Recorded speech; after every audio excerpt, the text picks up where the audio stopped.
이번에 읽어볼 괴담은 일본 괴담, 일본 짧은 괴담 모음입니다. 진짜 짧은 것들로 되어 있으니까 괴담 하나 읽고 제 소감 얘기하고 후기 얘기하고 이런 식으로 진행을 해보려고 해요. 예. 구독, 좋아요 부탁드립니다. 일본 괴담 모음. 친구 엄마와 귀뚜라미 때. 초등학교 때 친구가 단독주택으로 이사를 했다. 하지만 그 집 터에 무슨 문제가 있는지 귀뚜라미가 엄청나게 많이 돌아다녀 엄마가 하루 종일 귀뚜라미 잡느라고 고생이라고 친구는 불평했다.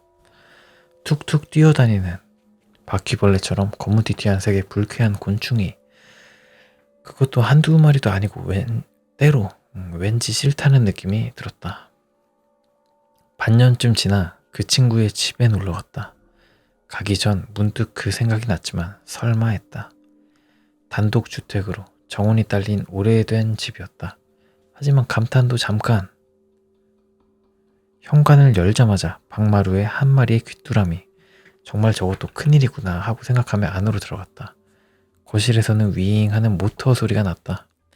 그 소리가 그치자 안에서 친구의 어머니가 나왔다. 거실 식탁 위에는 조금 큼지막한 믹서기가 덩그러니 놓여있고 그 옆에는 과자가 진수성찬처럼 쌓여 있었다. 믹서기 안을 흘기 보니까 뭔가 위화감을 느꼈다. 뭔지 알 것 같죠? 유리의 내용물은 뭐지? 참깨? 한방약? 그 후 친구의 어머니가 어디에선가 돌아왔다. 손에는 대량의 귀뚜라미. 그것을 믹서기에 넣고 스위치 온. 그리고는 가만히 그 광경을 응시하는 친구의 어머니. 우리 엄마 조금 머리가 이상해졌거든. 친구는 조금 곤혹스러운 얼굴로 나를 바라보더니 태연하게 과자를 베어 물었다. 저는 이제 요즘 그런 거 있잖아요. 대안식품? 대체식품이라고 해가지고 밀웜 같은 걸로 과자를 만든다거나 그런 경우가 많은데 그런 거 못 먹겠더라고요. 귀뚜라미도 먹어본 적 없고 한번 맛있게 튀긴 거 있으면 약간 맛있게 그 시골 마을에서 맛있게 튀긴 거 있으면 나중에 구독자 공약 걸어가지고 그런 거 먹방 해볼 생각은 있습니다. 번지점프나 스카이다이빙이나 갑자기 그런 생각이 드네요. 자, 다음입니다. 일본의 바퀴벌레. 세계에는 사람을 괴롭히는 매우 다양한 해충이 존재하지만 보통 아무거나 연상되는 해충을 고르자면 세 손가락 안에 드는 것이 바로 바퀴벌레. 그 놀라운 번식력이나 어이없을 정도의 생존력도 문제지만 무엇보다 일상생활에서 가장 흔하게 접할 수 있는 해충이란 점에서 그 인지도는 단연 압도적이다. 그렇다면 바퀴벌레의 수는 얼마나 될까? 그 정확한 수는 아무도 측정할 수 없지만 전 세계의 바퀴벌레는 약 1조 마리가 존재하는 것으로 추정되며 생각보단 적은 편이다. 가장 많은 바퀴벌레가 많이 거주하는 나라는 놀랍게도 일본이다. 왜일까요? 목조주택 이런 게 많아서 그런가? 인구도 좀 꽤 밀집돼 있고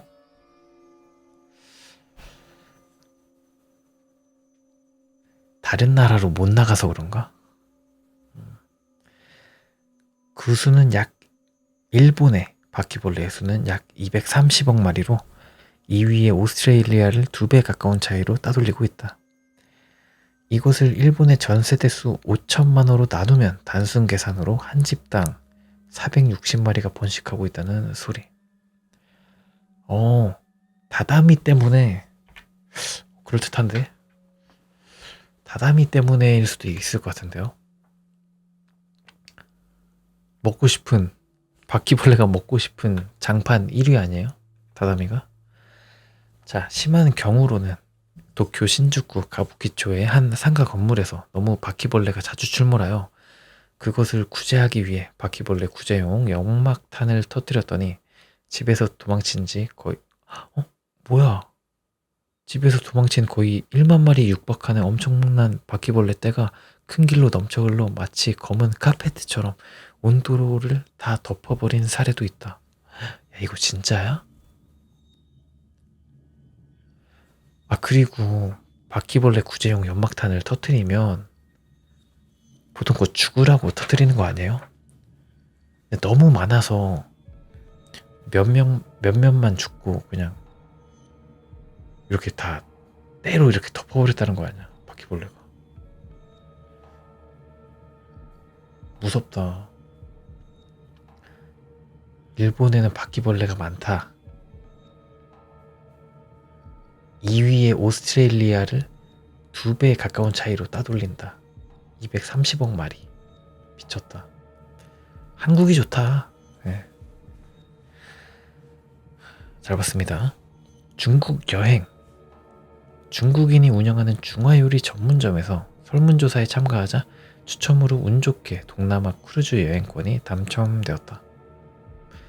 그런데 하필이면 여행 전날 몸살이 발병해서 아쉽지만 결국 아내와 아이들만 여행을 떠나보냈다. 여행 당일 자택에서 쉬고 있었는데 갑자기 현관문이 열리는 소리가 나더니 여러 사람의 조심스러운 발자국 소리가 들렸다.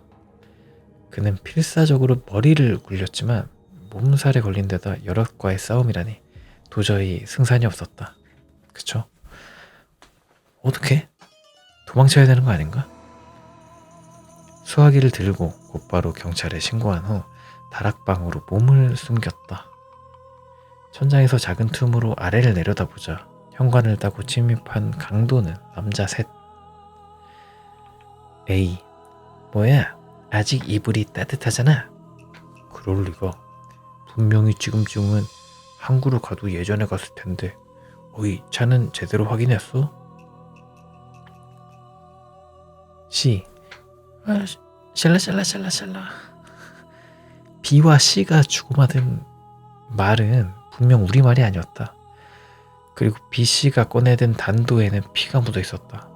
셋은 조심스럽게 방을 수색하기 시작했고 이제 들키는 것은 시간 문제. 그때였다.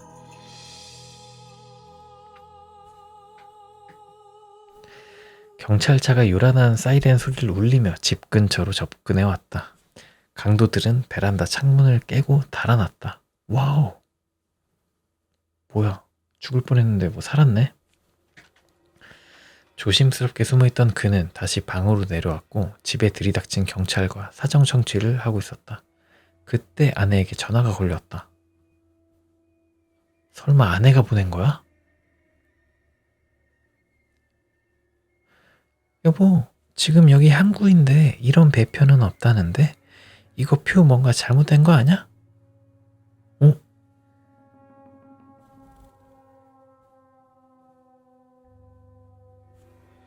잠깐만. 저 좀 이해를 못했거든요, 지금.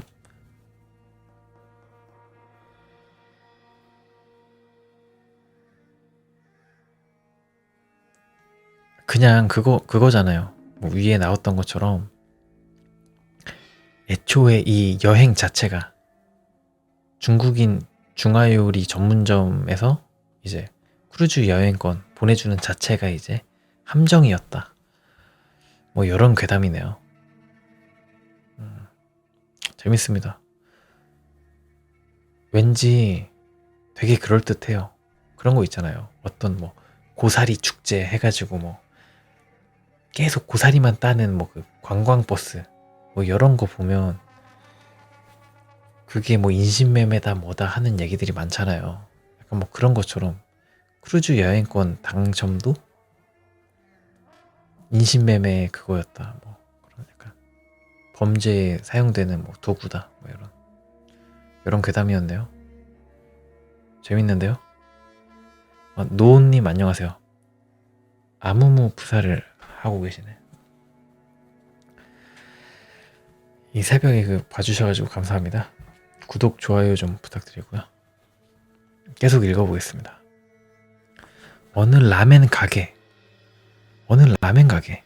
그곳은 항상 손님이 줄을 서서 먹는 유명 맛집으로 영업은 언제나 성황이었다. 그러나 거기에 라면은 화학 조미료를 듬뿍 사용하고 돼지 지방이 거의 1cm에 걸쳐 막을 이룬 채로 둥둥 떠 있다. 덕분인지 겨울이라고 해도 라면에서 뜨끈한 김이 올라오지 않는다. 뜨거운 김을 그 돼지 기름의 막이 가로막기 때문이다. 뭐야? 그러면 뭐 이렇게 되는구나. 아무튼. 단골 손님들은 마늘 후추를 코에 땀이 줄줄 날 정도로 뿌리고는 후룩후룩 라멘을 먹어댄다. 그 가게에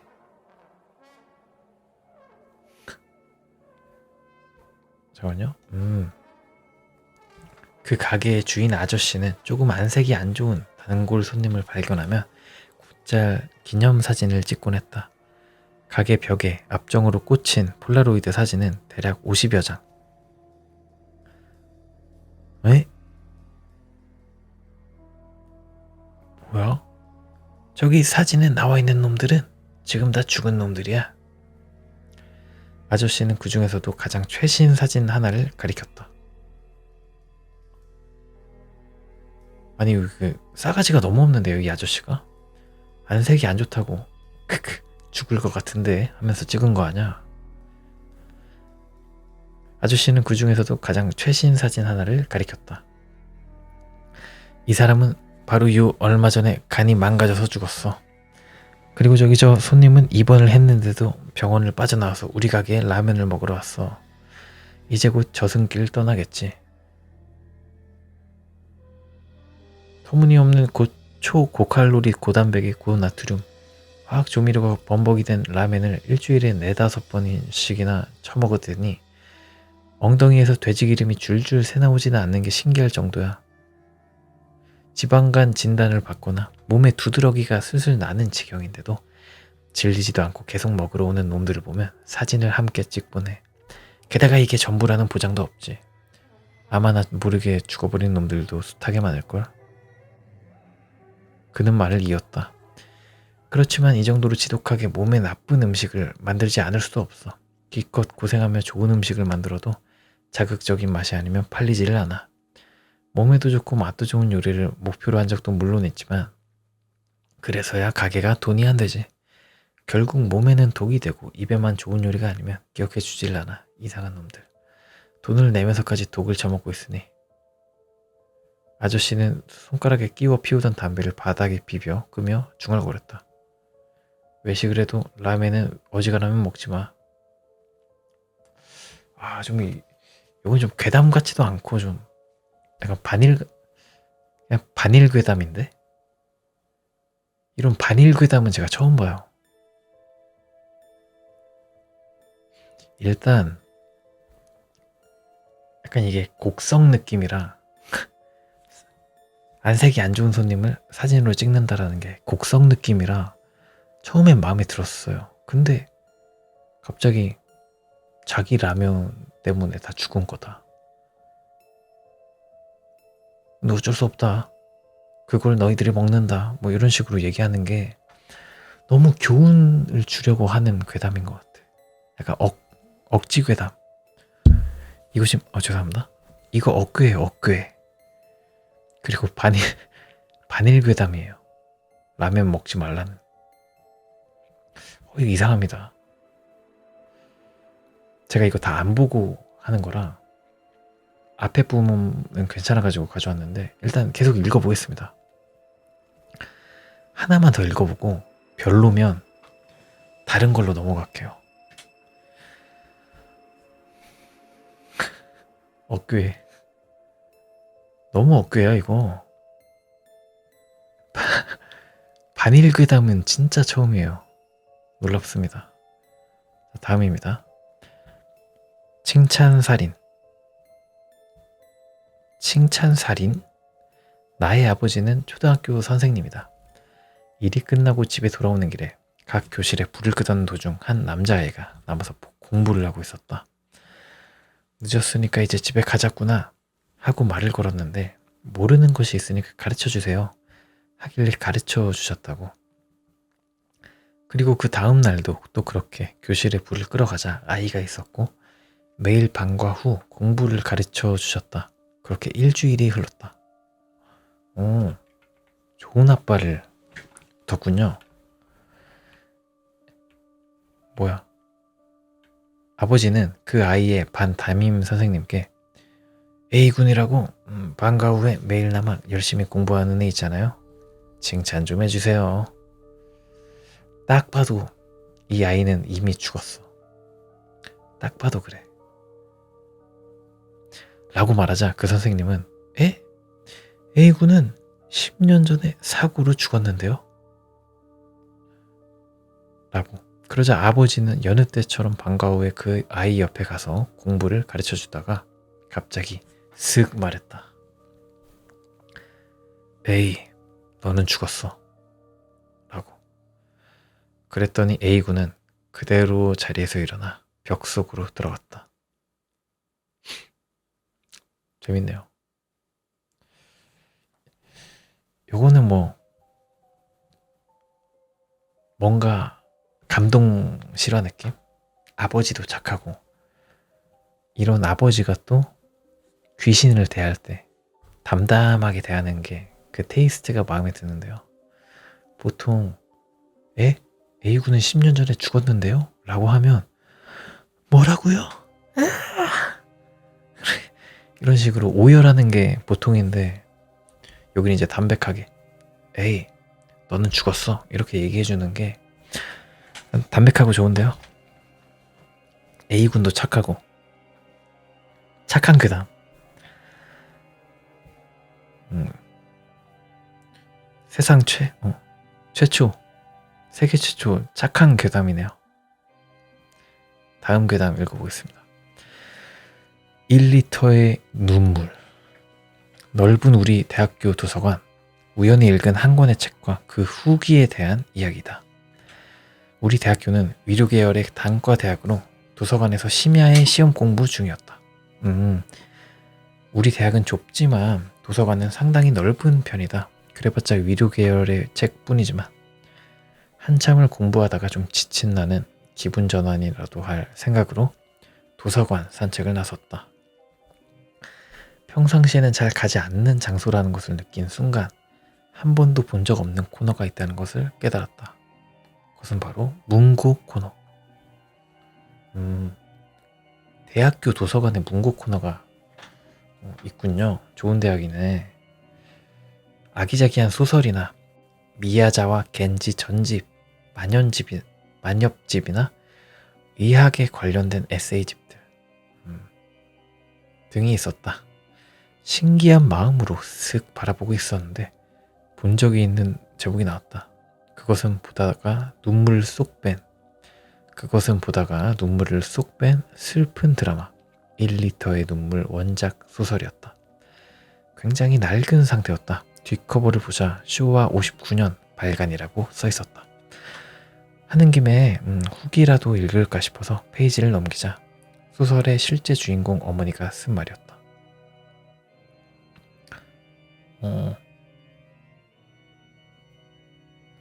빨리 그 아이가 힘이 나길 쇼와 59년 땡월 땡일 하고 적혀 있었다. 그리고 그 문장 왼쪽에는 연필로 이렇게 쓰여 있었다. 와, 씨. 나 지금 개소름 돋았다. 쇼와. 그리고 그 문장 왼쪽에는 연필로 이렇게 쓰여 있었다. 쇼와 61년 땡월 땡일 사망. 와. 누가 이런 짓을. 그리고 정말 이날에 죽은 것일까? 아니 설령 그렇다고 치더라도 일부러 어째서. 나는 떨면서 책을 선반에 다시 꽂았다. 와, 진짜 소름이다 이거. 와, 너무 무서웠다. 그러니까 이 1리터의 눈물 소설의 실제 주인공 어머니가 이제 자기 아이가 나았으면 좋겠다라고 이렇게 친필로 책에다가 그 사인을 해놓고 이렇게 후기를 남겨놨는데 걷다가 대고 슈와 몇 년 사망 이딴 식으로 싸가지 없게 적어놓고 이거. 근데 소름이 팍 돋았습니다. 좋은 괴담이네요. 그리고 진짜 있을 것 같아. 이런 고인 드립 치는 거 요즘 세상에 얼마나 많습니까? 근데 이게 책에 써져 있었다는 게 좀 더 그 가슴에 울림이라고 해야 되나? 무서움이 있네요. 정말 재밌었습니다. 1리터의 눈물. 대박이다. 다음 거 읽어볼게요. 자, 아내와의 약속.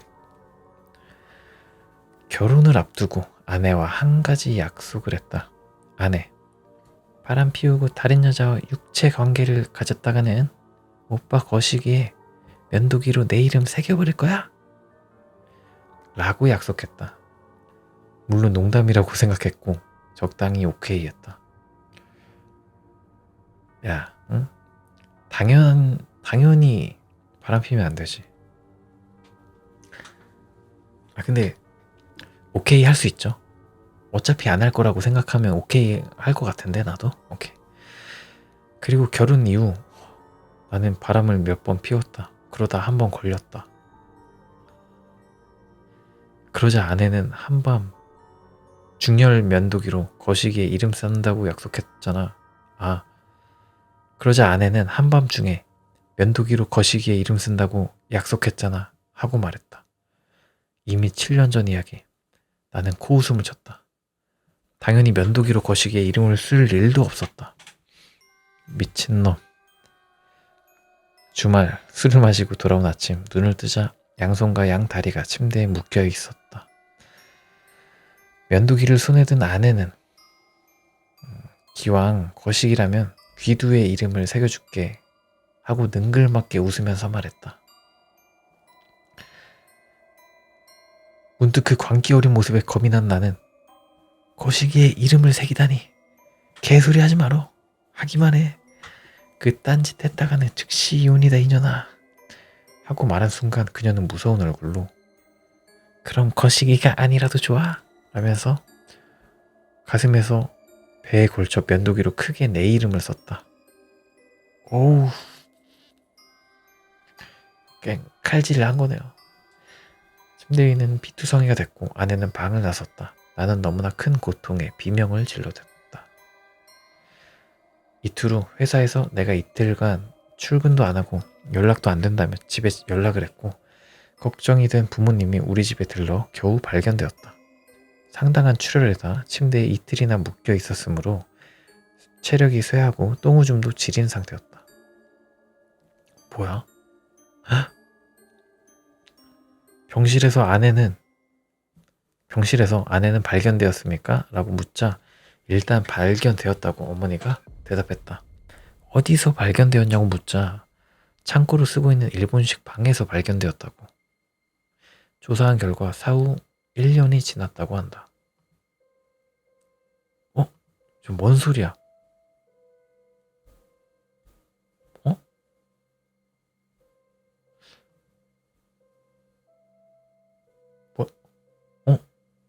그게 무슨 소리야 하고 처음 생각했지만 곧 나는 그랬던 것인가 하고 입을 다물었다. 요도에 넣은 관이 정말 아프다.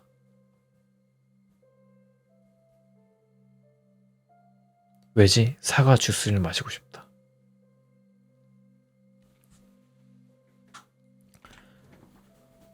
뭔 얘기야? 무슨 뜻이지? 일단 봐요. 가슴에 배에 걸쳐 이제 칼질을 당했죠. 주인공이 바람을 펴가지고. 이틀 후 이제 부모님이 우리 집에 와가지고 나를 발견해서 나를 이제 발견한 거잖아요.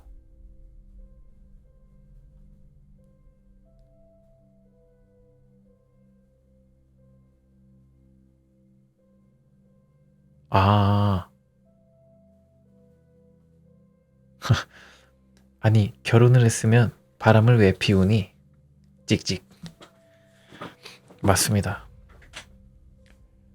결혼을 하면 바람을 피면 안 되겠죠. 연애도 마찬가지고. 이해됐습니다. 이게 발견된 건 이틀 후인데, 이 사람이 깬 거는 1년 후인 거야. 그러니까 정신을 잃은 상태로 부모님에게 발견이 된 거고요. 이제 유도에 넣은 관이 아프다는 건 이제 거세를 당했다 라는 거겠죠. 사과 주스는 뭐였더라? 앞에 나왔었나? 궁금하네요. 그러니까 일본의 언어 유희 뭐 이런 건가? 자, 재밌었습니다. 다음 천벌입니다. 몇 년 전 이야기다. 당시 고3 수험생이었던 나는 시험을 망쳐서 완전히 초조한 마음에 공부보다도 수험 빌기에 미쳤다. 아무래도 그렇게 될 때가 있죠. 시험도 끝났는데. 집 근처 신사에서 매일 아침 점심 저녁으로 참배를 올리고 대학 입시 성공을 기원했다. 물론 공부도 하고, 그러나 대입에는 실패했다. 사실 당연히 내가 잘못한 것이지만 나는 그토록이나 기도를 올렸는데 하는 마음에 신사의 영험함에 미움과 위문이 들었다. 나는 매일 참배하던 신사의 영험함이 어느 정도인가 한번 시험해보고 싶었다. 그렇죠. 말 안 들어주니까. 방식은 신사 안의 물건을 훔치고 천벌을 받을 것인가 아닌가 시험하는 방법이었다. 당신 안은 눈에 뵈는 게 없었다. 그래 봬요. 나는 즉시 신사에 가서 사당 안 탁자 옆을 보자 목상과 평평한 돌이 놓여져 있길래 돌을 훔쳤다. 그리고 사당 앞에서 만약 이 신사에 정말로 신의 힘이 있다면 일주일 내로 나에게 천벌을 내려봐라 라고 선고했다. 나는 훔친 평평한 돌을 나는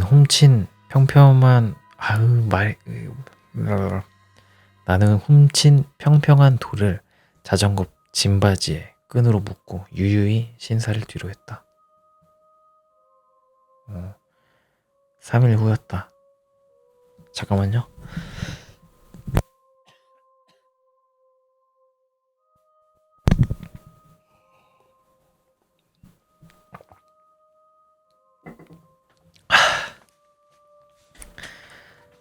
음, 3일 후였다. 그날 나는 친구네 집까지 자전거로 갔다. 비가 내릴 것 같길래 일단 우산을 가져왔는데 달리는 도중 우산 끝이 땅바닥에 끌리는 느낌이 들었다. 그 다음 순간 나는 길바닥에 나뒹굴었다. 우산이 바닥에 끌리면서 급정지가 걸린 바람에 자전거가 앞바퀴를 중심으로 완전히 한 바퀴 회전해버린 것이다. 나는 가까스로 얼굴이 땅바닥에 충돌하는 것은 막았지만 무슨 일인지 정신을 못 차리고 도로에 납죽 엎드려 있었는데 그 찰나 한 바퀴 빙 돈 자전거 짐바지가 뒤통수를 후려쳤다. 짐바지 안에는 신사에서 훔쳐온 돌이 있었는데 이것이 내 뒤통수를 직격한 것이다. 아프다. 너무 아프다. 그런 기가 막힌 우연에 이르자 나는 신사의 힘을 인정하지 않을 수 없었고 서둘러 신사의 돌을 돌려주고 사과했다. 이런 일을 당하면 그럴 수밖에 없을 것 같아요. 이후 나는 재수생 1년간 신사에 모신 신에 대한 참회와 세전 기부, 자주봉사, 주말에 신사의 마당을 쓰는 거라고 하네요. 자주봉사가. 자주봉사를 했고 그 다음에 봄에는 무사히 대학 입학에 성공했다. 물론 공부를 열심히 하기도 했고 역시 노력도 없이 신에게 위지하거나 신에게 엉뚱한 화풀이는 하면 안 돼 라는 이제 천벌이라는 괴담이었습니다. 재밌는 썰이다. 우리가 그 우연을 가지고 신이 한 짓이다 라고 얘기를 많이 하잖아요. 예를 들어서 뭐를 이제 뭐 할머니 유골을 뿌렸는데 그 모양이 하트 모양처럼 뿌려졌다 라든지 뭐 그런 우연들을 이제 귀신이나 신이 한 걸로 착각을 하는데, 그런 소재로 재밌게 만든 괴담인 것 같습니다. 천벌. 재밌었습니다. 마지막 문장이 귀엽네.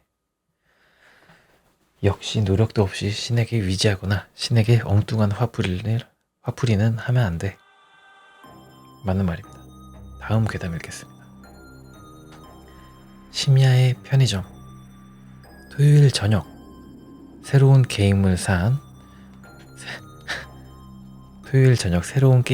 나는 열중해서 게임을 하다가 정신을 차리고 보니 어느새 새벽 3시가 넘은 시각이었다.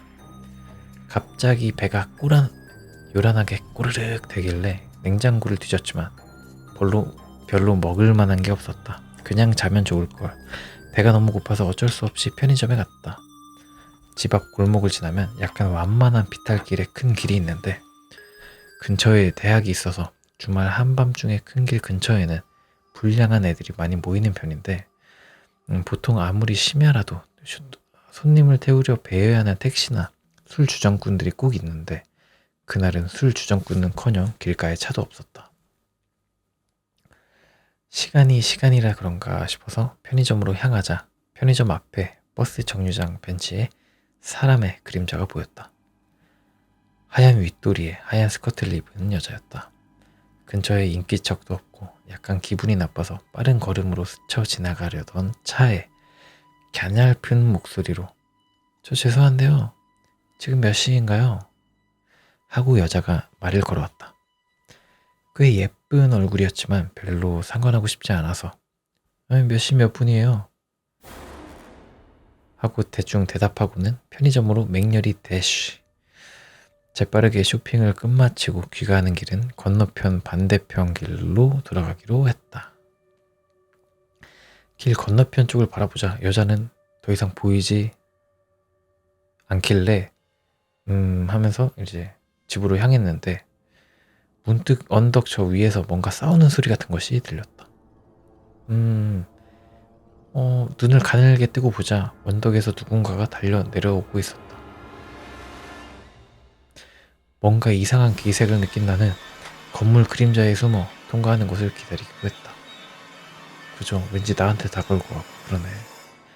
점점 발소리가 커지는 것을 느끼며 몸이 바짝 굳은 내 앞으로 상반신 땡의 젊은 남자가 뭐지? 뭐라고 써져 있는 걸까? 젊은 남자가 나를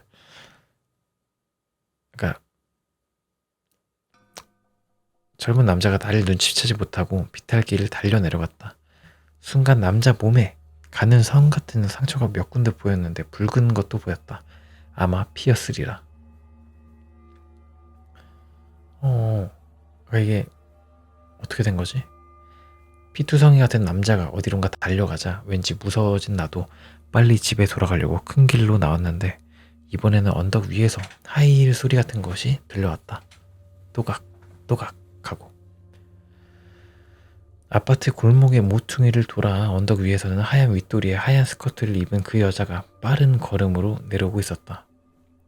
또각 하는 소리와 함께 가로등 근처를 지나던 여자의 왼손에 뭔가 빛나는 것이 있었다. 잔뜩 움츠려든 나는 이미 심장이 터질 것처럼 오그라든 상태였다. 그 직후 나는 집으로 눈을 질끈 감고 맹렬히 달렸다. 귀 안쪽에 아직도 힐소리가 메아리치는 와중에 집 문을 닫고 밖을 확인하려고 빼꼼히 문에 스코프로 밖을 보고 있자 멀리서 또 힐소리가 가까이 들려왔다.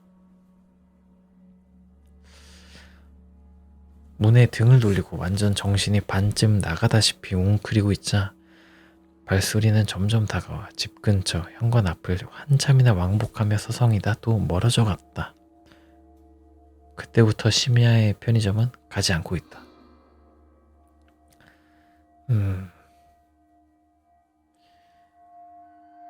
뭘까요? 그냥 정신 나간, 정신이 이상한 여자와의 그냥 좀 무서운 추억이네요. 그냥 막 오싹하진 않고 아쉬웠습니다. 자, 다음 겁니다. 이 괴담 모음집은 퀄리티가 엄청 좋았다가 약간 아쉬웠다가 좋았다가 나빴다가 좋았다가 별로였다가 그러는 것 같아요. 재밌습니다. 자, 자살이라는 괴담입니다. 할아버지의 체험담입니다. 군데군데 희미한 기억이지만 할아버지는 전직 소방대원으로 그 당시에는 시골의 작은 소방서에서 대기조로 근무하고 있었는데 갑자기 경찰관 한 명이 소방서에 뛰어 들어갔다. 죄송합니다. 땡땡씨. 할아버지 이름이래요. 땡땡씨가. 땡땡씨 조금 도와주세요. 무슨 일인데? 가족 동반 자살입니다. 목을 매달았어요. 알았다. 직업 덕분인지 간이 커서인지 원래 그런 일에 별로 두려움이 없는 할아버지는 그 말을 듣자마자 뛰어나왔다. 도중에 들은 이야기로는 그 동반 자살을 한 가족의 친척이라는 사람이 그 집을 방문했다가 처마 끝에 온 가족이 목을 매단 처참한 광경을 보고는 신고를 했다고. 경찰관이 신고를 받고 서둘러 현장을 찾았지만 인원이 인원수인지라 사람을 부르러 일단 할아버지를 부른 것이다. 그렇죠. 온 가족이 동반 자살을 했다니까. 동반 자살을 하니. 그래서 둘이 현장에 도착하자 갑자기 경찰관 얼굴이 새하얗게 질리며 놀라는 것이 아닌가. 왜 그런데? 어이? 한 명이 늘었어요. 저 사람. 처마 끝에 일가족과 함께 신고를 한 그 친척이 목을 매달고 있었다고. 와, 개소름. 너무 소름이야. 진짜 머리 다 쭈뼛 섰어요 지금.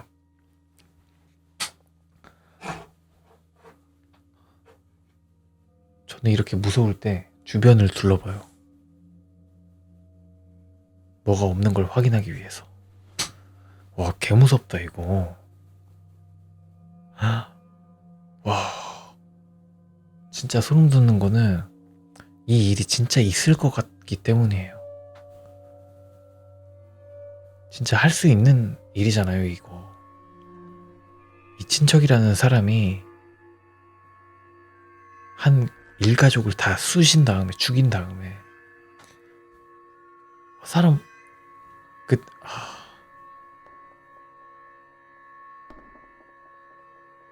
그 다음에 자신도 이제 자살을 하는.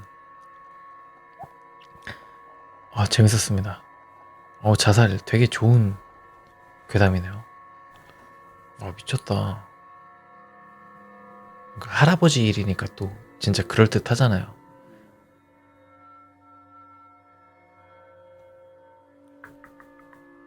자, 다음 괴담입니다.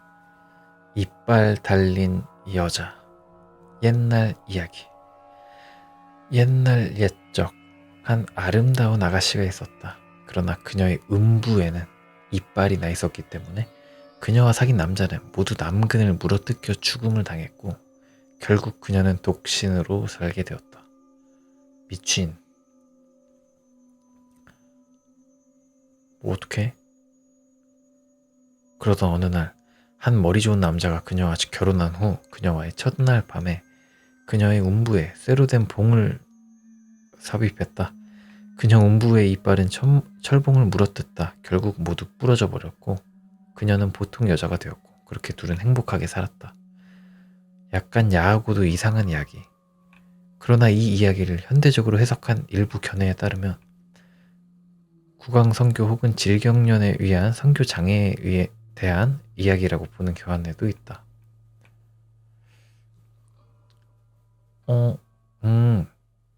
일단 잘 읽었고요. 뭐지? 뭐 질경련에 대한 성교 장애 이 얘기는 뭔지 알겠어요. 그러니까 안 빠지는 거잖아요. 질경련이 자꾸 일어난다. 뭐 이렇게 해석할 수 있겠고. 구강 성교라는 얘기는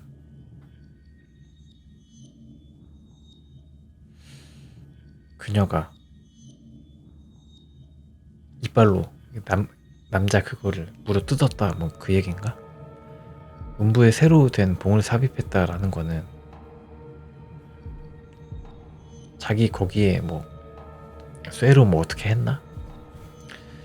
아무튼 뭐 재밌는 뭐 괴담이었습니다. 신기하네요. 약간 야한 이야기와 전통 설화 같은 느낌도 좀 있고 견해, 현대적인 견해까지도 덧붙이고 재밌었습니다.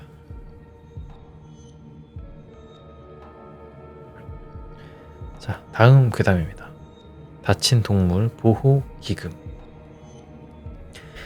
꽤 오래전 어떤 홈페이지에서 다친 불쌍한 동물들에게 기부를 이라는 코너가 있었다. 한쪽 발이 없는 개나 내장이 튀어나온 고양이 등 차마 보기 힘들 정도의 끔찍한 사진들이었다. 하지만 회복 경과의 사진을 순서대로 게재하고 있었으므로 그 점에 감동받아 기부금도 제법 모인 듯 했다. 제대로 기부를 수술비로 사용하는 듯 했고 동물들이 건강을 되찾은 모습에 안심하게 되는 그런 홈페이지였다. 그러나 아무리 생각해도 이상한 부분이 있었다. 엉망진창이 된 손발이 치료가 가능한 것일까? 내장이 삐져나온 고양이가 과연 살아날 수 있었을까? 게다가 거리에 다친 개와 고양이들은 다 어디서 데려온 것일까?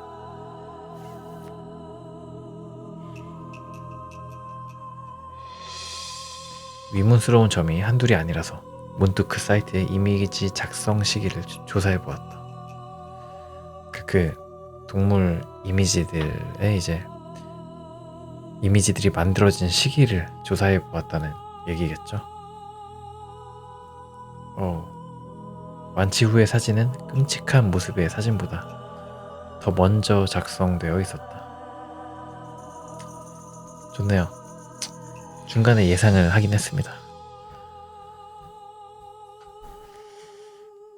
그러니까 그냥 멀쩡한 고양이를 죽여놓고 그러니까 내장 끄집어놓고 뭐 이렇게 하고 그냥 버렸겠죠. 그리고 사진을 이제 역순으로 올려가지고 치료한 것처럼 했겠고. 되게 사이코 같은 생각입니다. 그래가지고 현실에 있을 거라고 막 생각이 들진 않아요. 이런 일이. 모르겠다. 있을 수도 있고. 재밌었습니다. 자, 곤충 채집. 초등학생 무렵 여름방학 숙제로 곤충 채집을 하게 되었습니다. 매일 포충망을 들고 야산을 이리저리 떠돌며 돌아다니곤 했습니다. 그러던 어느 날 정말 대단한 것을 잡았습니다. 몸 길이 13.5cm의 풀무치 메뚜기. 다리 길이 미포함이래네요. 몸통만 13.5면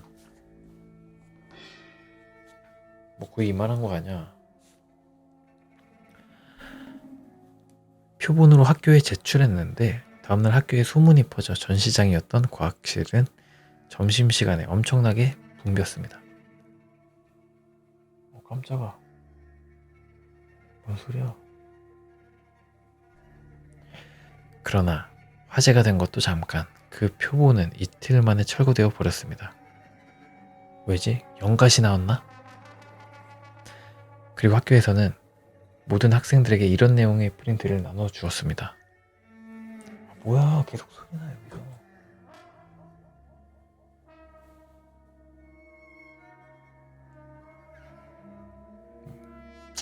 하나도 안 무섭고요. 학교에서는 모든 학생들에게 이런 내용의 프린트를 나누어 주었습니다. 과학실에 있던 표본 메뚜기는 풀무치가 아니라 메뚜기과의 외국계 다른 종의 곤충으로 밝혀졌습니다. 토종 곤충이 아니라 원래 크기가 큰 종류의 곤충으로 학생 여러분들은 더 이상 화제로 삼아 과학실 인근 교실의 수업을 방해해서는 안 됩니다. 그 후 부모님과 함께 교장실에 불려가 선생님이 아닌 몇몇 어른들과 이야기를 나누게 되었습니다. 부모님은 연신 고개를 숙이며 생활 지도 방침 등에 대해 이런저런 이야기를 듣고 있었습니다. 어린 생각에도 그들이 매우 화를 내고 있다라는 것은 알 수 있었습니다. 대체 왜? 그 외래종 잡았다고 꾸중을 받아야 되나? 그리고 수십 년이 지나 무심코 당시의 일이 생각나 부모님께 묻자 그 표본을 찍은 사진을 보여주었는데 와! 이름, 풀무치, 크기 13.5cm, 크기 13.5cm, 잡은 장소 미하마 원자력 발전소 녹지공원.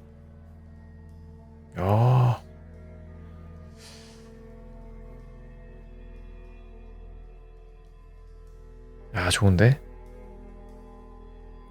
진짠가? 진짜 일일까요?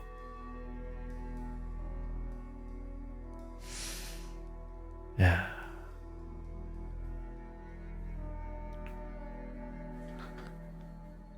무섭다. 이거 현실 공포잖아요. 지금 일본이 이제 원자폭탄도 맞았고, 전에 그 유출 사건 때문에도 크게 좀 힘들었고, 뭐 지금도 힘들고, 그래가지고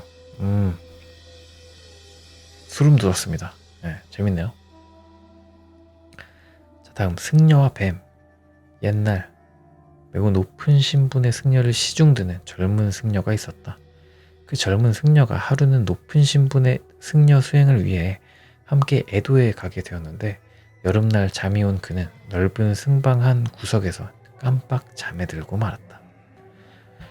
그는 한참 잠을 자다가 아름다운 여자와 함께 성교를 나누는 꿈을 꾸다 몽정을 해버렸다. 스님은 몽정 진짜 많이 하겠다, 처음에.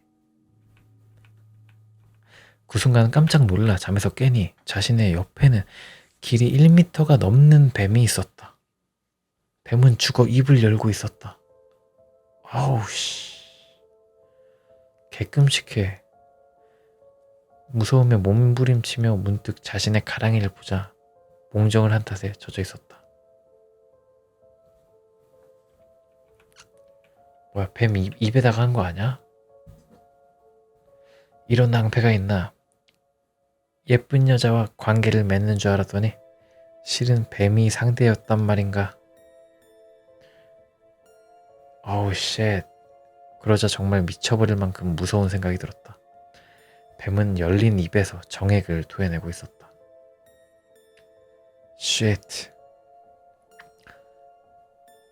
깊이 잠든 나 자신의 음경이 발기한 탓에 뱀이 와서 그것을 가려주려 했다. 그것을 여자와 관계를 나누는 것으로 착각한 나는 꿈을 꾸고 만든 것이다. 그 후 사정한 것을 뱀이 마시고 죽어버리는 것인가. 되게 말 이쁘게 한다. 그죠?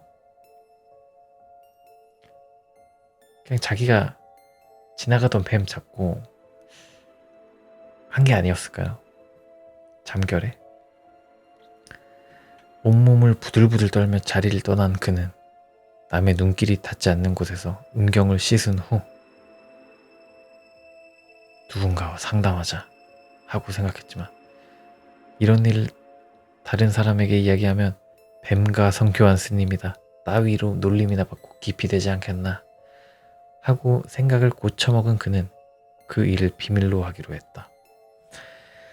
하지만 생각할수록 너무나도 그 일이 무서워진 그는 도저히 견딜 수가 없었다.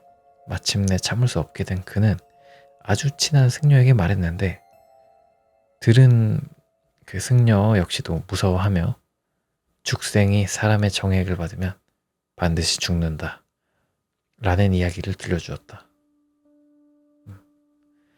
다행히 그 승려에게는 이후에도 별다른 이상이 없었지만 불경을 저지른 것에 대한 죄책감과 자기염으로 인해 한동안 마음의 병을 얻게 되었다고.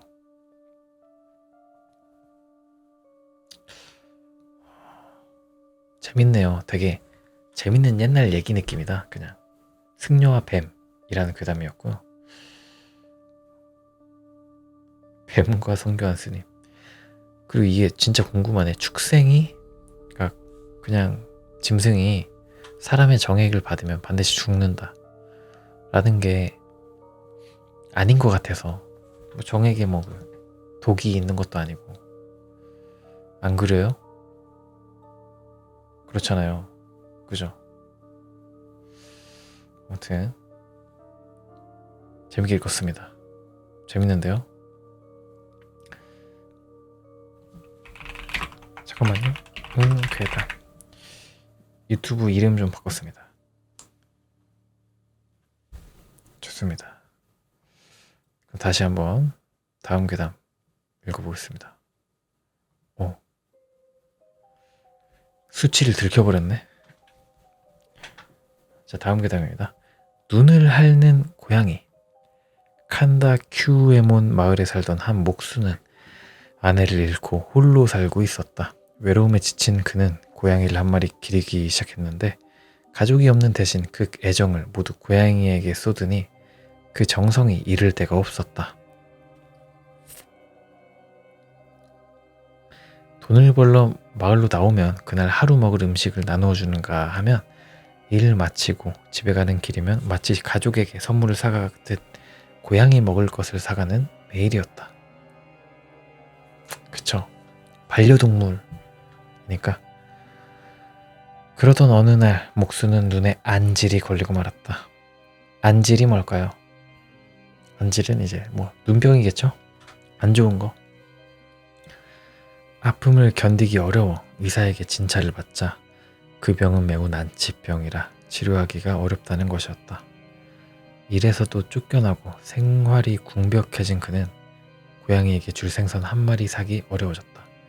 그래서 하루는 그는 고양이를 앞에 두고 지금까지 오랫동안 너를 기르면서 내가 먹을 음식까지 너에게 나눠주곤 했지만 지금은 너도 알다시피 내가 안질에 걸렸고 나을 전망도 없다. 미안하지만 이제 너를 기를 방법이 없어. 어쩌면 좋으랴. 하며 마치 사람에게 말하듯 말했다. 그렇게 한탄하며 잠에 든 목수. 고양이는 그날 밤부터 그의 병든 눈을 혀로 끊임없이 핥았다. 목수는 깜짝 놀라 눈을 떴지만 이후부터 밤이고 낮이고 고양이는 그의 눈을 핥았다. 그런데 희한한 일은 그러자 점점 눈이 좋아지기 시작해 어느 날인가부터는 한쪽 눈이 마침내 치유되었다. 헐.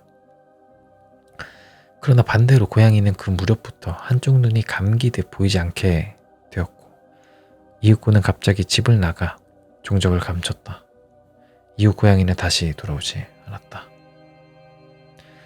목수는 고양이가 집을 나간 그날을 기일로 잡고 불경을 외며 제사상을 차려주는 등 은혜 갚은 고양이에 대해 끝까지 최선을 다했다고 한다.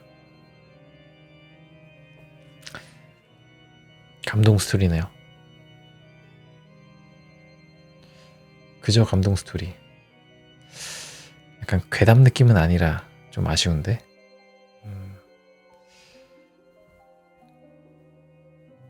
자, 잠시만요. 오케이, 계속 읽습니다.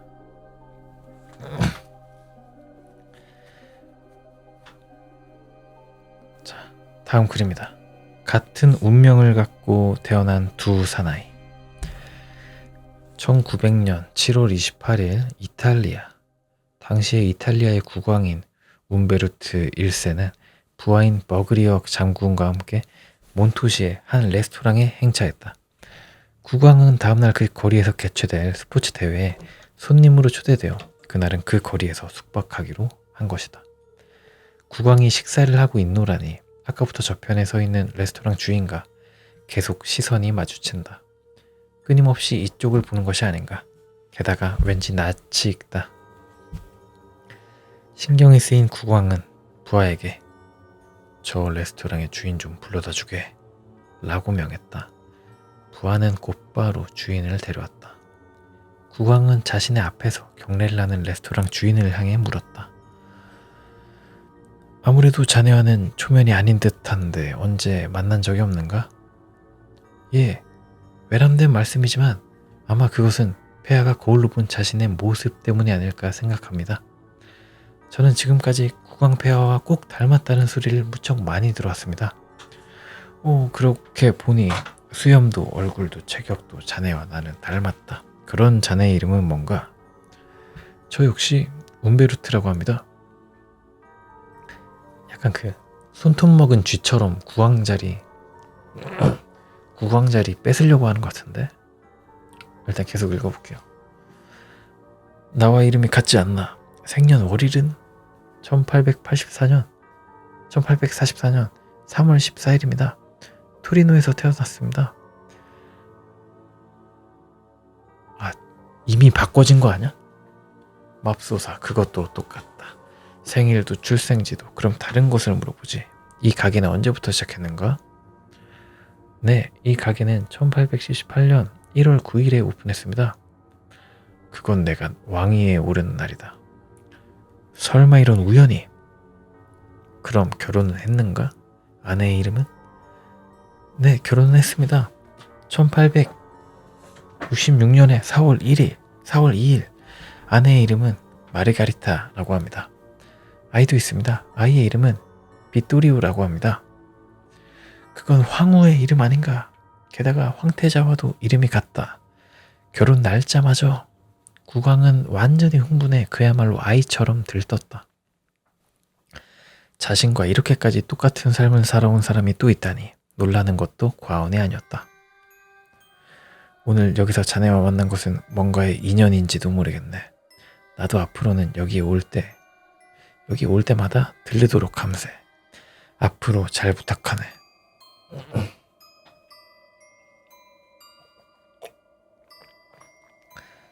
아닙니다. 저야말로 폐하와 함께 이야기를 하다니 이런 영광은 둘도 없을 것입니다. 내일 폐하가 관람하시는 경기에 저 역시도 꼭 참석하고자 합니다. 그럼 내일 또 만날 수 있겠군. 그때 또 천천히 다시 이야기하세나. 그렇게 말하고는 국왕은 그 가게를 뒤로 한 채 숙박지로 향했다.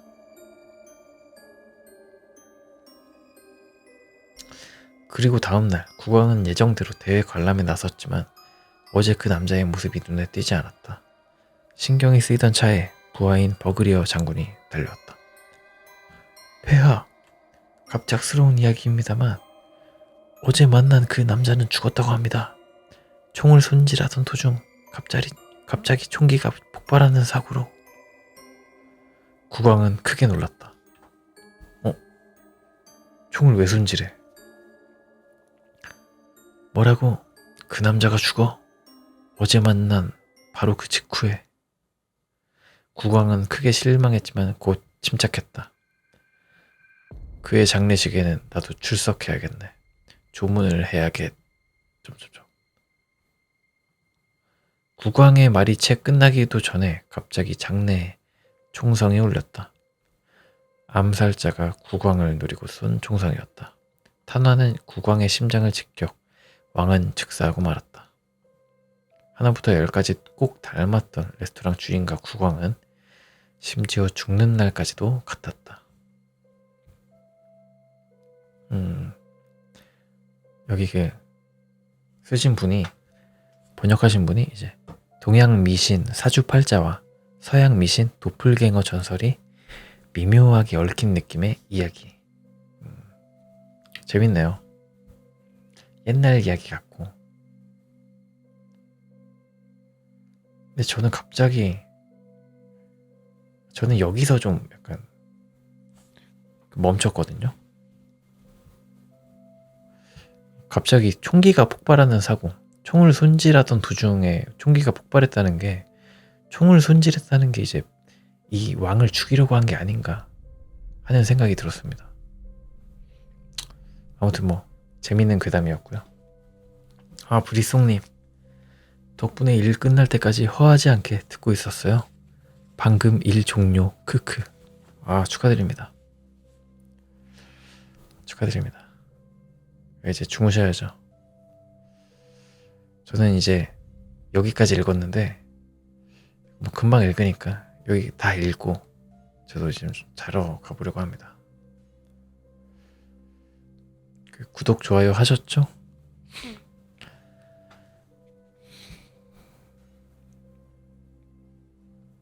오늘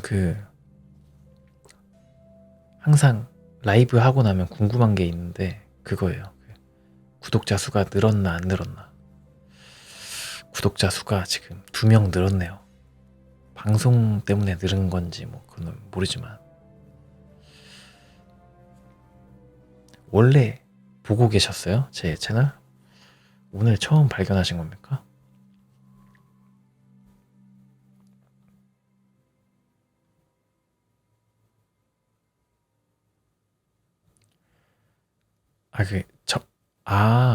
오늘 이거 괴담 방송 아시고 하신 거구나. 매일 9시마다 잘 때 들을 만한 콘텐츠 올라가니까 자주 시청해 주시고요. 일단 하던 거 계속 하겠습니다. 일 다 끝나셨으면 뭐 들어가서 주무셔야 하지 않겠습니까? 저는 다 읽고 가겠습니다.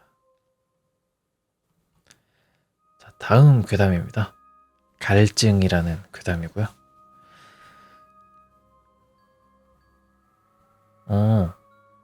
저 오늘 오전에 알고리즘에 떠서 영상 하나 봤는데 갑자기 라방에 떠서 들어갔더니 꽤 진행돼 있었어요.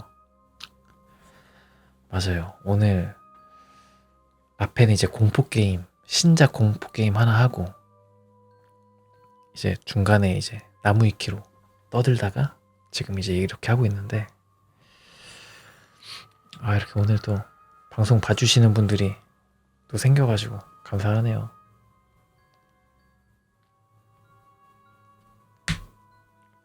감사합니다.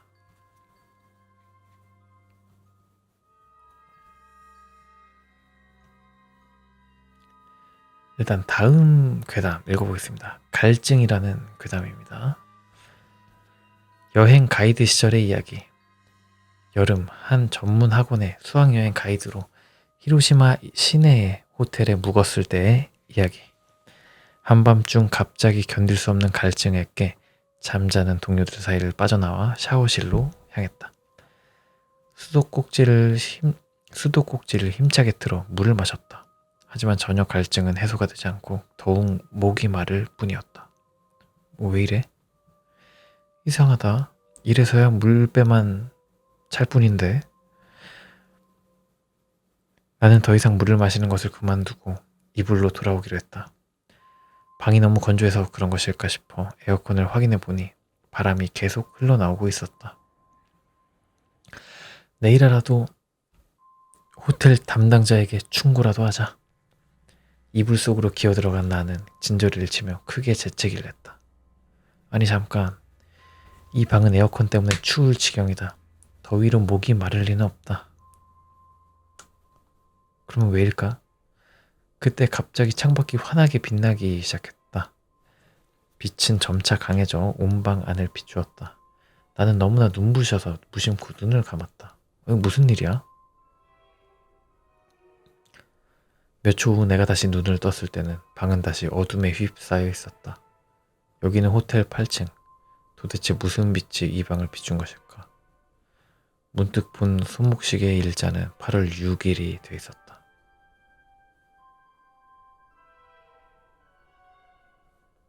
원래 8월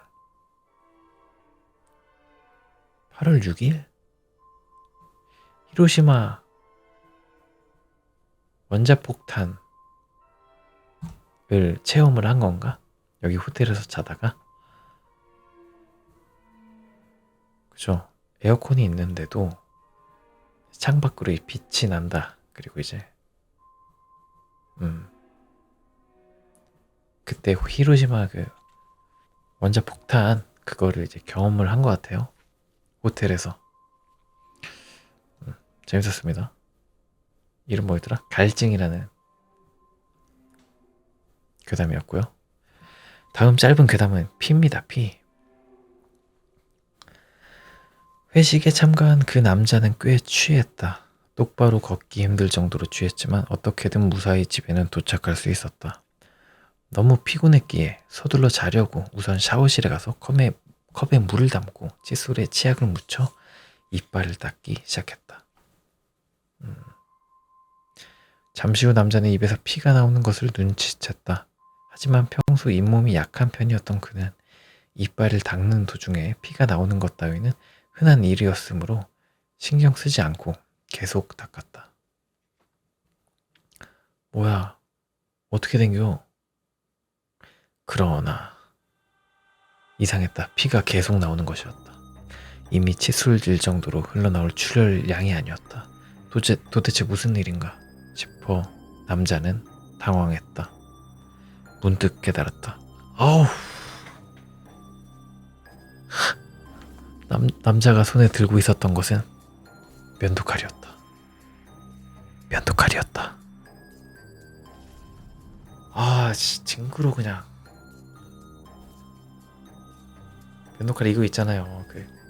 이렇게 있는데 이렇게 펴가지고 이걸로 이거 했다는 거 아니야. 징그럽습니다. 잘 봤습니다. 재밌다. 술 먹고 진짜 이럴 수도 있잖아.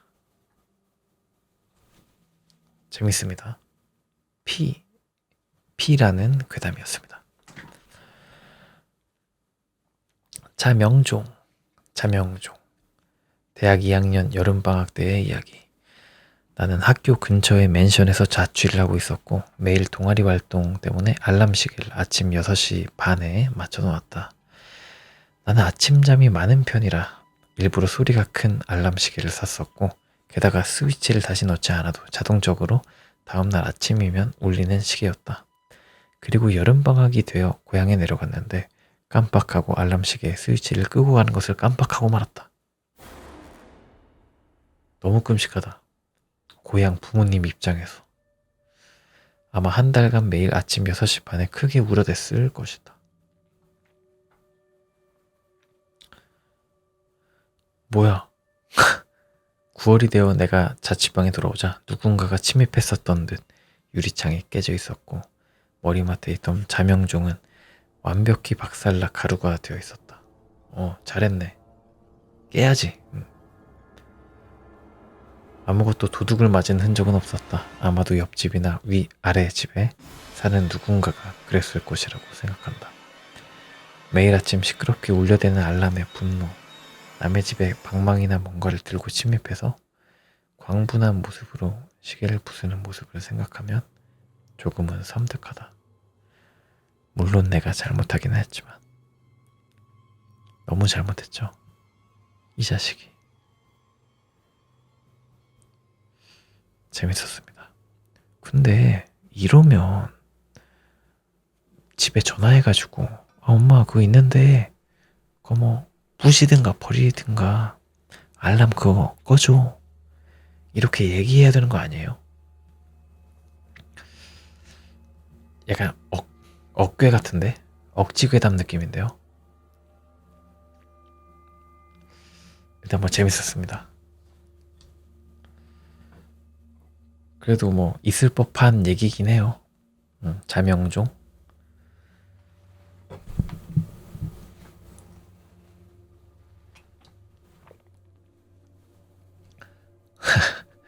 억괴2. 이런 억괴들 제가 억까하는 건 아니고 이런 억괴들이 종종 있는데 이거를 유튜브에 편집본으로 유튜브에 올릴 때 빼야 될까요? 넣어야 될까요? 고민이 되는 문제입니다. 일단 어깨2를 뒤로 하고 다음 괴담 듣겠습니다. 손가락 절단 마을 이야기.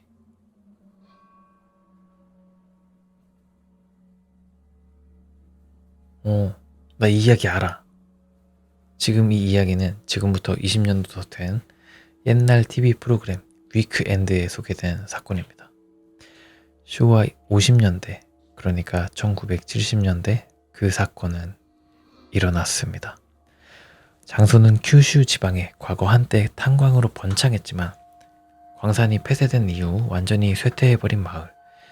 그 마을에서 한 남자가 농사일 도중 실수로 벌초기에 자신의 발가락을 절단당했다. 네요. 이런 일이 비일비재하게 자주 일어나죠. 이런 사건이라면 농촌 마을에서는 그리 드물지 않게 있는 일이지만 그 사건을 계기로 갑자기 마을에서는 이상하게도 마을 사람들의 손발 결손 사고가 빈번하게 되었다. 그야말로 이상했다. 이상하다 싶을 정도로 손, 발, 귀, 눈을 다치는 사람들이 늘어갔고 그 소문은 인근 도시와 마을에 퍼져 사람들은 그 마을에 뭔가 씌었다는 소리까지 나올 지경이었다. 뭔가 이상하죠?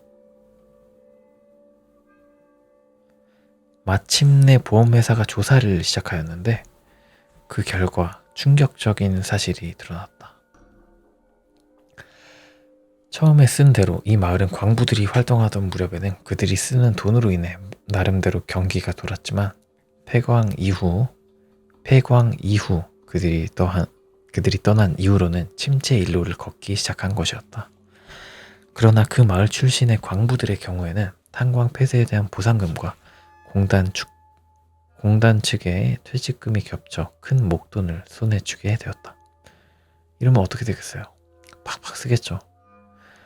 하지만 뜻밖의 큰 돈을 손에 쥐게 된 그들은 그 돈으로 새 미래를 준비하지 못하고 엉뚱하게 집을 쓸데없이 신축한다든지 집에 게이샤들을 초대해 논다든지 가족들을 모두 데리고 하와이 여행을 하는 등 흥청망청 낭비해버리고 말았다. 그나마 그들이 그렇게 돈을 흥청망청 소모하던 시절까지는 어떻게든 마을의 경제가 유지되었지만 그들마저 돈을 소비해버리자 이제 마을의 경제력은 그렇게 결단이 나고야 만 것이다. 완전히 결단이 났어요. 돈을 모두 탕진한 그제서는 뒤늦게 다른 도시로 떠날 수도 없게 되었고 생계를 잇기조차 어렵게 된 폐광촌 주민들이 결국 취한 행동은 그렇다. 보험금 사기였다. 돈을 계속 타내기 위하여 그들은 보험에 든 자신의 몸을 조금씩 사고로 위장하여 훼손한 것이었다. 와. 보험회사가 그 사실을 밝혀내고 사기죄로 고소할 준비를 진행하던 차 급기야 충격적인 전화가 한 통 걸려왔다.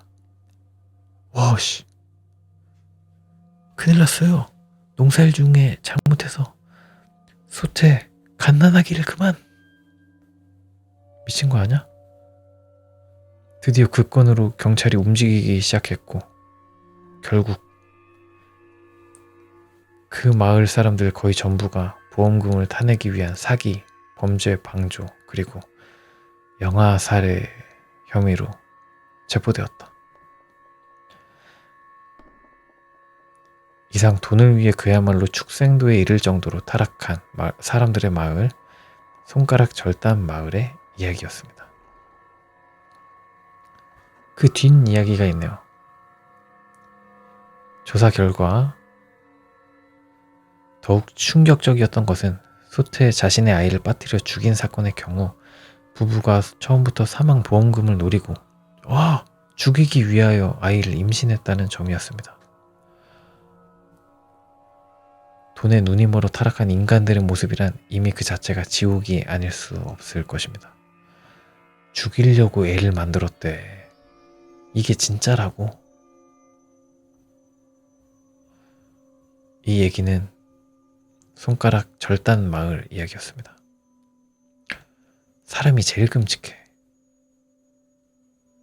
이게 실화면 좀 진짜 무서울 것 같은데. 무섭습니다. 재밌었습니다. 자, 다음 괴담. 호스피스.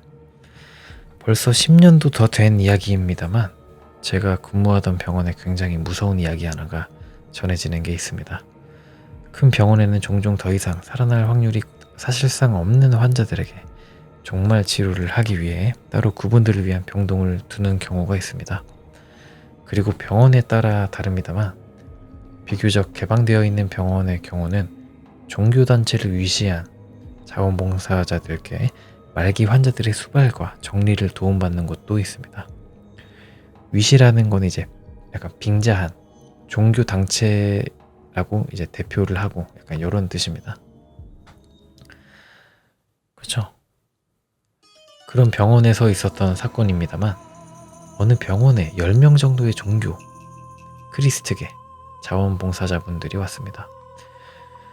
모두 친절하고 병원 측에서 보더라도 상당히 전문적 지식을 갖고 있었기 때문에 말기 환자들의 관리 수발을 전면적으로 그들에게 맡겼습니다. 환자들도 차츰차츰 그들에게 감화되어 처음에는 죽음을 대단히 두려워하던 환자들도 점점 표정이 바뀌고 삶의 마지막에 평화를 얻기 시작했습니다.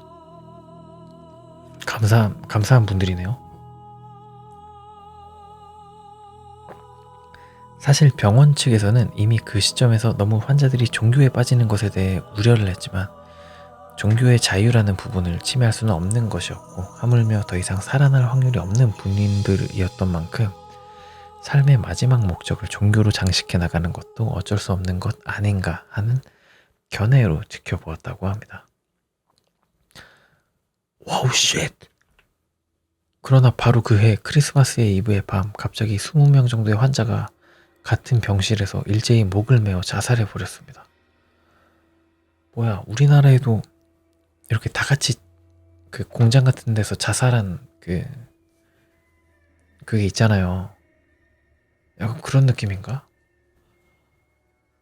미친.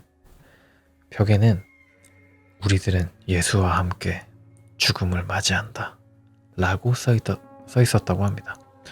병원 측에서는 물론 당연히 황당했습니다만 이미 소잃고 외양간 고치는 격 일단 병원 측에서는 공적으로 알리지 않는다는 조건 하에 경찰에 신고를 했는데 경찰 측의 조사 결과는 상당히 충격적이었습니다.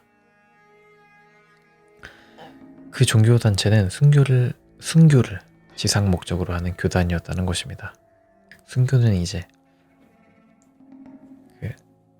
자신이 모시는 신을 위해 죽는 행위를 뜻합니다. 별명 자살교단이라고도 하고 자원봉사 명목으로 각지의 병원을 돌며 포교하고는 말기 환자들을 죽음으로 몰고 가는 종교라고 합니다.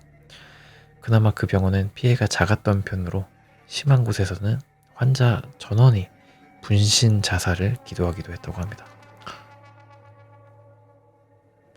불 태워가지고 다 죽으려고?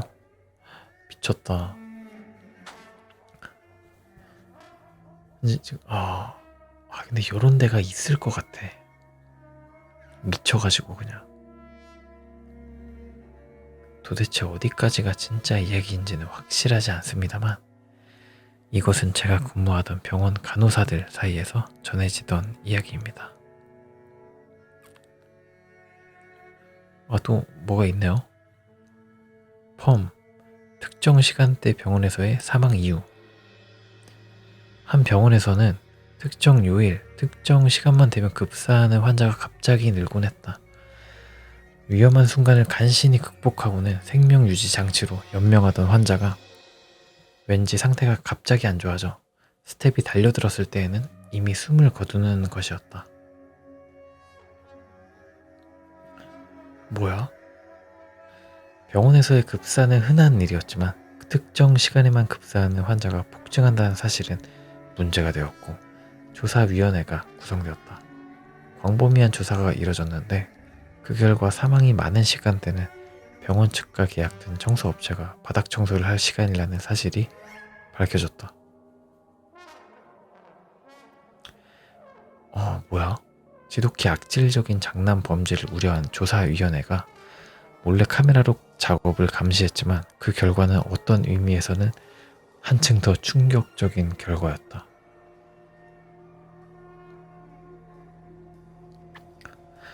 청소 용역 직원이 생명 유지 장치에 콘센트를 뽑고 바닥 청소기에 코드를 꽂아 일을 한 뒤 작업이 끝난 후에 다시 원래대로 해놓은 뒤 떠나는 것을 발견했다. 와, 야 진짜 있을 법한 얘긴데요. 요, 미친 거 아니야? 그럴 법해. 안일하게.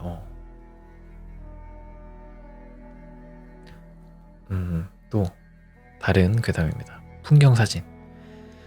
풍경 사진을 곧잘 촬영하던 친구가 놀러왔다. 얼마 전 휴일에 찍은 사진이라고 하면서 선물로 사진 몇 장을 가져왔다. 녀석의 카메라는 굉장히 화소가 높은 듯 A4 사이즈의 사진들인데도 전혀 뭉개짐이나 노트에 휨이 없을 정도로 꽤나 치밀한 사진이었다. 이야, 굉장해. 잘 찍었는데? 뭐 그렇지. 그보다 이 사진 대단하지 않아? 그렇게 말하고 그가 짚은 곳은 어딘가의 농촌 풍경으로 많은 사람들이 모내기를 하는 장면이었다. 한가롭고 좋은데,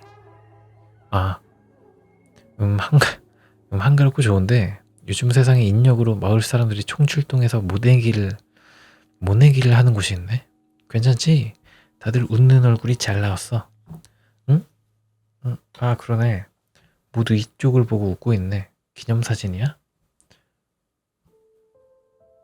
아니야, 나는 그때 굉장히 먼 거리에서 초망원으로 산 저편에서 우연히 이 마을을 찍은 거거든. 잘 봐. 조금 조감처럼 나왔지? 근데 이 사진 대단한 사진이라며? 뭐가 대단하다는 거야? 아니, 이게 뭐야? 멀리서 찍었는데 어떻게 이쪽을 보고 웃고 있냐? 그러니까요. 망원으로 산 너머에서 찍은 사진인데 어째서 다들 그걸 알고 웃는 얼굴로 이쪽을 쳐다보고 있느냐 말이야. 이러면 진짜 소름 돋긴 하겠다. 재밌었고요. 징크스라는 괴담입니다. 우리나라에서는 생소한 이야기지만 일본의 뉴스를 보다 보면 빠찡코 가게의 주차장에서 혼자 차 안에 타고 있던 아이가 여름 더위에 지쳐 쪄 죽었다는, 탈수, 질식사했다는 뉴스를 종종 들을 수 있다. 보통은 부모가 게임에 빠져 아이를 차 안에 두고 왔다는 사실을 깜빡했기 때문이라고 생각하지만 의외로 그런 뉴스가 빈발하는 데에는 충격적인 뒷이야기가 있다. 아니, 그러면 일부러 그랬다는 얘기인가?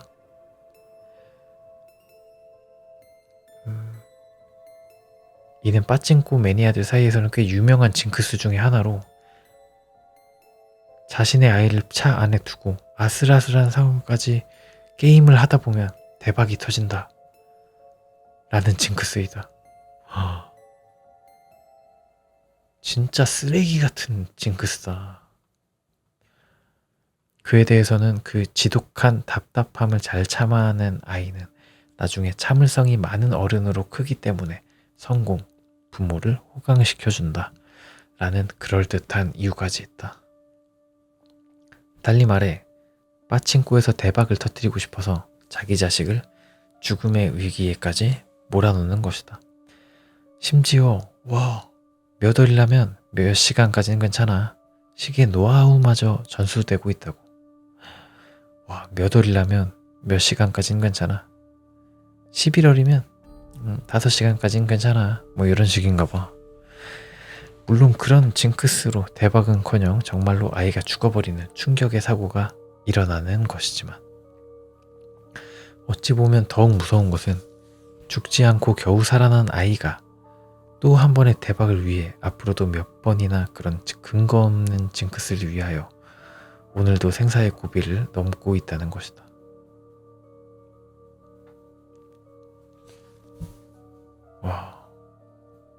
그러게요. 그러니까 계속 루리웹 땡땡님, 이름 모르겠는데, 이 아이가 살아남고도 계속 살아가면서 이 어른이 빠칭코 한 그 부모가 이 아이한테 얼마나 기대하겠어요. 이 아이는 성공한다. 그렇게 뒀는데도 안 죽었으니까 성공한다라는 생각을 하면서 살 거 아니에요. 빠찡코도 하면서. 그랬는데 이 애가 막 돈 많이 못 벌어다 줘봐. 그러면 괜히 괜히 살렸어? 괜히 나왔어? 뭐 이런 말도 할 거 아니야. 와, 이게 진짜라면 상당히 무서운 이야기네요. 재밌게 읽었습니다.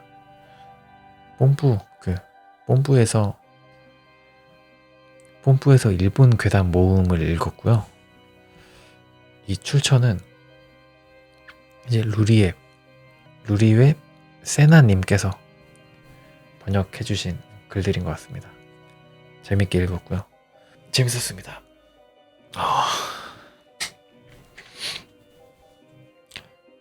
오늘은 방송 여기까지 하겠습니다.